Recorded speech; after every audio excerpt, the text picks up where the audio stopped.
तुम्हाला काय वाटतं, तुमचा फोन IP68 69 सर्टिफिकेशन आहे म्हणून तुम्ही किती वेळा त्याला पाण्यात टाकाल आणि वापरत राहाल, आणि जर का पाण्यामुळे खराब झाला तर तुम्ही सर्व्हिस सेंटर मध्ये जाल आणि तुम्हाला त्याची वॉरंटी मिळेल?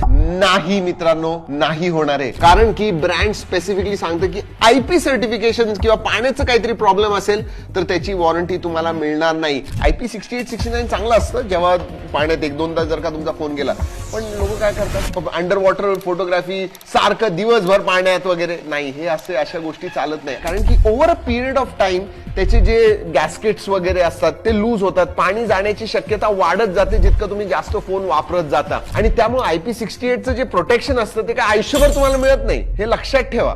आणि हे मी का सांगतोय तुम्हाला, कारण की बघा आजकाल IP68 वगैरे 20-25 हजाराच्या फोन मध्ये सोडायला लागले, सगळ्यावरती यायला लागलेत, आणि त्यामुळे लोक कसेही वापरायला लागलेत. प्लीज तसं करू नका. आणि असं कोणी करणार असेल त्याला हे फॉरवर्ड करा आणि सांगा IP68 प्रोटेक्शन वगैरे चांगलं आहे, पण प्लीज